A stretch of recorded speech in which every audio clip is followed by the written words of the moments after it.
sa pag-usad ng panukalang 2026 National Budget sa deliberasyon ng Bicameral Committee. Isa sa mga tinututukan ngayon ng komite ang mga insertions upang hindi na maulit pa ang issue ng flood control projects. Ngunit ayon sa pag-aaral ng Philippine Center for Investigative Journalism o PCIJ, hindi pa man lumulusot ang pondo sa BICAM, mayroon ng insertions ang ilang mga mambabatas sa 2026 budget. Si Criza Lopez para sa report. Pamanawawakasan ng issue ng insertion na nagresulta sa questionable flood control projects, isang pag-aaral ang inilabas ng Philippine Center for Investigative Journalism na nagsasabing ilang matataas na mambabatas sa kamera ang nakapagsingit ng malaking pondo sa 2026 national budget.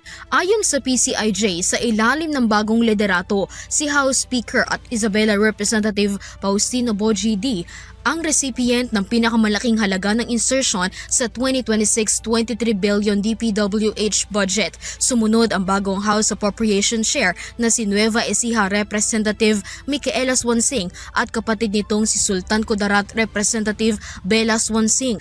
Noong dinindig ang pondo ng DPWH noong Setyembre, mayroong 1.1 bilyong alokasyon ang distrito ni D. Ngunit nang ipasa ng Kamara ang pondo ng ahensya, halos triple ang itinaas ng alokasyon na 3.8 billion pesos, habang kay Swansing 1.6 billion pesos ang inilaan ng DPWH sa distrito, ngunit nadagdagan pa ito sa 3.4 billion pesos. Gayon din ang kapatid nitong si Bella Swansing na nilaanan ng 3.9 billion pesos matapos makapagsingit ng 1.6 billion pesos. Sa kabila ng pagbibitiw sa pagka-speaker at mga akusasyon ng pagtanggap ng bilyong-bilyong pisong kickback, ang distrito ng pinsan ng Pangulo na si Leyte Representative Ferdinand Martin Romualdez ang nakakuha ng pinakamalaking halaga, 6 billion pesos mula sa 500 bilyong pisong allocable at non-allocable na pondo ng DPWH.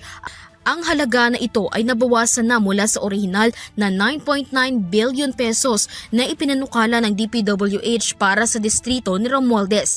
Kahapon, itinigil ang pagdinig ng pondo ng DPWH sa BICAM dahil sa umano'y deadlock na hiling sa dagdag na pondo para sa 10,000 proyekto ng DPWH na maaaring maapektuhan dahil sa malaking kaltas na pondo. Para sa EuroTV News, Criza Lopez, sumasaludo sa bawat Pilipino.